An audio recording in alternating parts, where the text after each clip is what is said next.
नमस्कार, मैं हूं मोहित चौधरी और आप सभी का स्वागत है जस्ट इंडिया में। खबरों का रुख करें, लेकिन उससे पहले इस वक्त की हेडलाइंस के प्रायोजक हैं आरोग्य मास्क लगाएं, कोरोना से सुरक्षित रहें। Holy Heart super speciality and trauma centre, Delhi bypass Chowk, Rohtak. Oscar super speciality hospital and trauma centre, Rajkiya showroom in Rohtak and Bahadurgarh. Showroom पर आइए, टेस्ट ड्राइव ले और गाड़ी बुक कराइए। राजस्थान सियासी संकट पर बसपा ने विधायकों को जारी किया व्हिप। कहा, विधानसभा की हर कार्रवाई में कांग्रेस के खिलाफ करें वोट।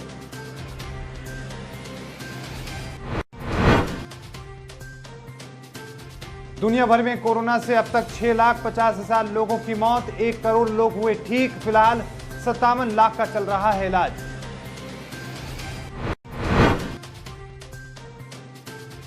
हरियाणा में 24 घंटे में रिकॉर्ड 794 कोरोना पॉजिटिव आए सामने, 3 की हुई मौत, 116 मरीजों की हालत नाजुक। और हरियाणा में होगा खेलो इंडिया यूथ गेम्स 2021 का चौथा संस्करण। खेल राज्य मंत्री संदीप सिंह ने प्रकट किया आभार।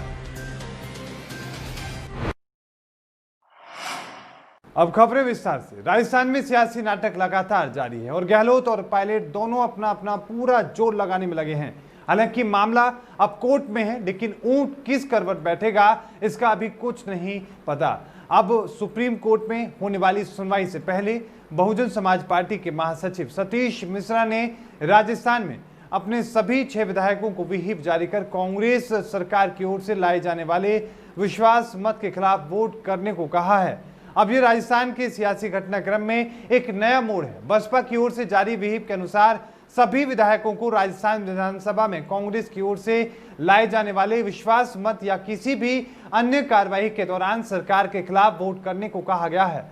व्हिप के अनुसार अगर कोई भी विधायक पार्टी व्हिप के खिलाफ जाकर वोट करता है तो उनके खिलाफ कार्रवाई की जाए और उनकी विधानसभा सदस्यता रद्द की जाएगी। पार्टी प्रमुख मायावती ने यह व्हिप जारी किया है। बसपा की ओर से राज्य में अपने सभी 6 विधायकों के अलावा राज्यपाल कलराज मिश्र और विधानसभा अध्यक्ष सीपी जोशी के नाम भी पत्र भेजा गया है। 10वीं सूची के अनुसार किसी भी राष्ट्रीय पार्टी का विलय राज्य के स्तर पर नहीं हो सकता है, क्योंकि सभी विधायकों ने बीएसपी के चुनाव चिन्ह पर विधानसभा चुनाव जीता था। इसलिए सभी बसपा विधायकों के लिए पार्टी की ओर से व्हिप जारी किया जा सकता है। इसी के आधार पर पार्टी के महासचिव सतीश मिश्रा ने अपनी पार्टी के सभी विधायकों के लिए पार्टी की व्हिप जारी किया है। लेकिन राजस्थान विधानसभा में विधानसभा अध्यक्ष ने बसपा की राज्य इकाई का कांग्रेस में विलय की मंजूरी दे दी है। कोरोना वायरस ने पहले अप्रैल मई में यूरोपीय देशों में अपना प्रकोप दिखाया। इसके बाद अब एशिया, अफ्रीका और दक्षिण अमेरिकी देशों में इस वायरस ने जिंदगी बुरी तरीके से प्रभावित हो रही है। पिछले 24 घंटे में दुनिया में 2,14,000 नए मामले सामने आए हैं, जबकि 4,096 लोगों की मौत हो चुकी है। कोरोना संक्रमण के आंकड़ों पर नजर रख रही वर्ल्डोमीटर के मुताबिक दुनिया भर में अब तक 1 करोड़ 64 लाख से ज्यादा संक्रमण के मामले सामने आ चुके हैं, जबकि मरने वालों की संख्या 6.5 लाख के पार जा चुकी है। अभी तक 6,51,000 से ज्यादा लोगों की जान जा चुकी है। वहीं इस बीमारी से ठीक होने वाले की अगर आंकड़ा देखें तो आपको बता दें कि यह आंकड़ा 1 करोड़ के पार जा चुका है। दुनिया भर में अभी भी 57 लाख एक्टिव केस हैं और इनका इलाज जारी है। अमेरिका अभी भी कोरोना से सबसे ज्यादा प्रभावित देशों की लिस्ट में सबसे ऊपर है। यहां अब तक 43,71,000 से ज्यादा लोग कोरोना के शिकार हो चुके हैं, जबकि 1,49,000 से ज्यादा लोगों की जान जा चुकी है। अमेरिका में पिछले 24 घंटे में 55,000 से ज्यादा नए केस सामने आए हैं, जबकि 455 लोगों की मौत हुई है। वहीं ब्राजील में भी कोरोना का कहर बरकरार है। ब्राजील में संक्रमण के मामले 24 लाख के करीब पहुंच चुके हैं, जबकि 87,000 से ज्यादा लोग मारे जा चुके हैं। हरियाणा में संक्रमितों की संख्या हर रोज बढ़ रही है। रविवार को रिकॉर्ड 794 नए कोरोना के संक्रमित मिले हैं, तो वहीं 730 मरीज ठीक होकर घर लौटे हैं। इस बीच आपको यह भी बता दें कि 3 मरीजों की कोरोना ने जान भी ली है, जबकि 116 मरीजों की हालत नाजुक बनी हुई है। इनमें 94 मरीजों की सांसें ऑक्सीजन के सहारे चल रही हैं, तो 97 वेंटिलेटर पर जिंदगी की जंग लड़ रहे हैं। पिछले 24 घंटे में 794 नए मामलों से संक्रमितों का आंकड़ा 31,332 पर पहुंच चुका है। इसमें से 24,384 मरीज ठीक होकर घर लौट चुके हैं, जिससे रिकवरी रेट 77% के पार स्थिर बना हुआ है। प्रदेश भर में सबसे ज्यादा फरीदाबाद में 219, गुरुग्राम में 121, रेवाड़ी में 81, हिसार में 47, करनाल में 44, रोहतक में 39, अंबाला में 32, कुरुक्षेत्र में 28, यमुनानगर में 25, पलवल और पंचकुला में 19, हिसार और फतेहाबाद में 17, नारनौल में 16, झज्जर में 11, जींद में 10, नूह में 7, भिवानी और कैथल में 6, चरखी दादरी में 5 और सिरसा में 1 संक्रमित मिला है। हरियाणा के खेल एवं युवा मामले के मंत्री राज्य मंत्री संदीप सिंह ने खेलो इंडिया यूथ गेम्स 2021 के चौथे संस्करण के आयोजन की जिम्मेदारी हरियाणा को दिए जाने पर केंद्र खेल और युवा मामले राज्य मंत्री किरेन रिजिजू एवं केंद्र सरकार का आभार प्रकट किया है। संदीप सिंह ने कहा कि इन खेलों की मेजबानी हरियाणा को दिए जाने का पूरा श्रेय मुख्यमंत्री मनोहर लाल को जाता है, जिनके प्रयासों से ये संभव हो सका है। उन्होंने कहा कि खेलो इंडिया यूथ गेम्स 2021 के चौथे संस्करण के खेलों का आयोजन पंचकुला जिले में किया जाएगा। इन खेलों का उद्देश्य देश भर में खेलों को बढ़ावा देना और नई प्रतिभाओं को तलाशना और तराशना है। इस आयोजन से प्रदेश के खिलाड़ियों को अपनी प्रतिभा दिखाने का अवसर प्राप्त होगा।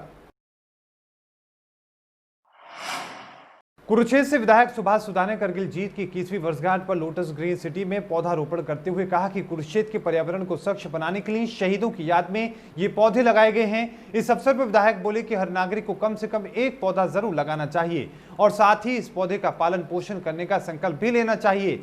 जब ये पौधा वृक्ष का रूप धारण कर लेगा तो आने वाली पीढ़ी शहीदों के बलिदान को याद रखेगी और स्वच्छ वातावरण का फायदा उठा सकेगी। विधायक सुभाष सुधा ने करगिल विजय दिवस की शुभकामनाएं देते हुए कहा कि 26 जुलाई 1999 को भारत ने पाकिस्तान को युद्ध में पराजित किया था। उन्होंने कहा कि विजय दिवस के इस अवसर पर शहीदों की याद में लोटस ग्रीन सिटी द्वारा पौधारोपण कार्यक्रम का आयोजन करना एक सराहनीय कार्य है। खून की कमी यानी कि थैलेसीमिया बीमारी से ग्रसित बच्चों के लिए आज सिविल अस्पताल के ट्रॉमा सेंटर में ब्लड डोनेशन कैंप लगाया गया। डेरा सच्चा सौदा के अनुयायियों द्वारा ट्रॉमा सेंटर में बने ब्लड बैंक में यह कैंप लगाया गया, जिसमें 55 यूनिट ब्लड इकट्ठा किया गया, जिसमें मुख्य अतिथि के रूप में civil surgeon doctor Vijay Dahiya उपस्थित रहे। ब्लड डोनर्स ने निस्वार्थ भाव से सोशल डिस्टेंसिंग की पालना करते हुए रक्तदान किया। इस रक्तदान शिविर का उद्देश्य थैलेसीमिया से ग्रसित मरीजों और आपातकालीन स्थिति में मरीजों के लिए रक्त एकत्र करना था। Civil surgeon doctor Vijay Dahiya ने कहा कि पिछले कुछ समय से डेरा सच्चा सौदा के सदस्यों द्वारा रक्तदान शिविरों का आयोजन थैलेसीमिया के मरीजों के लिए किया जा रहा है। थैलेसीमिया के मरीजों को लगातार रक्त की आवश्यकता होती है। थैलेसीमिया के चलते मरीजों के रक्त की कमी होती है, अतः समय समय पर मरीज को रक्त चढ़ाना पड़ता है। देखिए, जैसा हम सबको मालूम है कि कोविड पैंडेमिक के तहत जो हम रूटीन में फील्ड में जाके ब्लड डोनेशन कैंप्स लगाते थे, वो काफ़ी रेस्ट्रिक्ट हो चुके हैं। वैसे भी कॉलेज स्कूलों की छुट्टियां हैं, उसकी वजह से भी थोड़े जो कैंप्स रेगुलर लगते थे उनकी भी कमी है। तो हमने काफ़ी एनजीओज हैं और जो हमारी इसमें से भी संस्थाएँ और जो स्कूल कॉलेज में टीचर्स इस कार्यक्रम को अंजाम देते थे, उनसे अनुरोध किया कि छोटे छोटे ब्लड कैंप्स जो हैं वो ट्रॉमा सेंटर में लगाए जाएँ। यमुनानगर के जगाधरी वर्कशॉप रेलवे कॉलोनी में आए दिन आपराधिक घटनाएं बढ़ती जा रही हैं। रेलवे कॉलोनी का एक सीसीटीवी कैमरे का वीडियो वायरल हो रहा है, जिसमें बुलेट पर सवार 3 युवक रात के समय रेलवे क्वार्टर में रहने वालों पर ईंट पत्थर फेंक रहे हैं। हालांकि इस घटना में किसी को कोई चोट नहीं आई, लेकिन इस घटना से रेलवे क्वार्टर में रहने वाले लोगों में डर का माहौल बना हुआ है। आप वीडियो में देख सकते हैं कि एक बाइक पर सवार होकर 3 युवक आते हैं। उनके पास पहले से ही काफी ईंट पत्थर हैं। ये तीनों युवक बड़ी तेजी से एक घर के अंदर बड़े बड़े पत्थर फेंकते हैं और कुछ ही क्षणों में बाइक पर बैठकर गायब हो जाते हैं। तो लगातार इस तरह की जो घटनाएं हैं वो पहले भी देखने को मिल चुकी हैं। शिकायत भी की गई, बावजूद इसके अब आपको बता दें कि रेलवे क्वार्टर्स में रहने वाले लोगों को खासा डर का माहौल देखने को मिल रहा है। उनका आरोप है कि रात में इस तरीके से अगर इस तरह की घटना होती है तो उनके बच्चे और उनकी जो बच्चियां हैं वो किस तरीके से आखिरकार यहाँ पर सुरक्षित रहेंगे। और इसमें प्रशासन से भी मांग की गई है कि इस मामले को लेकर जल्दी से जल्दी इस पूरे मामले का खुलासा किया जाए, आखिरकार वो लोग कौन थे, उन्हें गिरफ्तार किया जाए। साथ में ये भी कहा गया है कि आगे भी इस तरह की कोई घटना ना होने पाए, इसको लेकर भी प्रशासन को कड़े कदम उठाने की जरूरत है। आपको एक बार फिर बता दें कि यमुनानगर के जगाधरी वर्कशॉप रेलवे कॉलोनी में आए दिन आपराधिक घटनाएं बढ़ती जा रही हैं। रेलवे कॉलोनी का एक सीसीटीवी कैमरे का वीडियो वायरल हो रहा है, जिसमें बुलेट पर सवार 3 युवक रात के समय रेलवे क्वार्टर में रहने वालों पर ईंट पत्थर फेंक रहे हैं। हालांकि इस घटना में किसी को कोई चोट नहीं आई, लेकिन इस घटना से रेलवे क्वार्टर में रहने वाले लोगों में डर का माहौल बना हुआ है। आप वीडियो में भी देख सकते हैं कि एक बाइक पर सवार होकर 3 युवक आते हैं। उनके पास पहले से ही काफी भारी मात्रा में ईंट और पत्थर हैं। ये 3 युवक बड़ी तेजी से घर के अंदर बड़े बड़े पत्थर फेंकते हैं और कुछ ही क्षणों में बाइक पर बैठकर गायब हो जाते हैं। फिलहाल पुलिस मामले की जांच में जुटी है, लेकिन राहत की बात यह है कि इस पूरी घटना में कोई भी घायल नहीं हुआ है।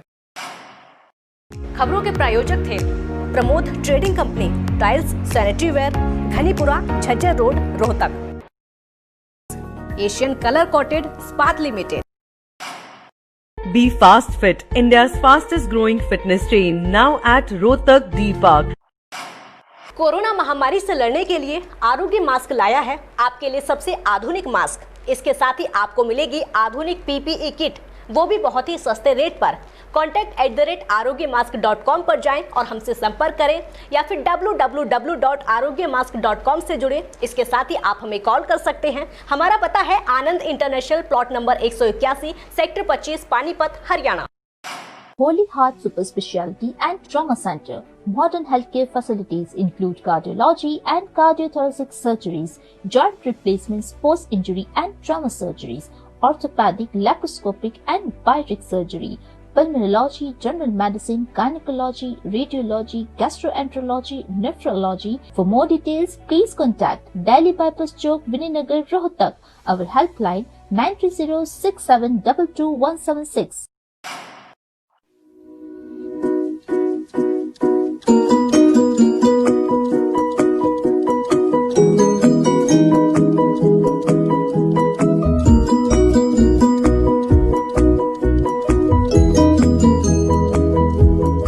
मेडिफिल इंटरनेशनल, 7 शीतल कॉम्प्लेक्स, सुभाष नगर, रोहतक।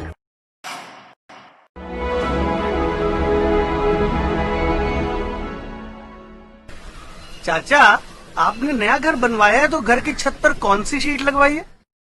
बेटा, मैंने अपने घर की छत पर एशियन शीट लगवाई है, क्योंकि वो कभी न मिटने वाले ओरिजिनल निशान की चादरें हैं। साथ में ISI का चिन्ह, 5 साल की वारंटी के साथ साथ पैसों का सही मूल्य देने वाली वही इकलौती शीट्स हैं। क्योंकि नाम नहीं, पहचान जरूरी है। और इस बुलेटिन में अभी के लिए इतना ही। देखते रहिए जस्ट इंडिया। मुझे दीजिए इजाजत। धन्यवाद।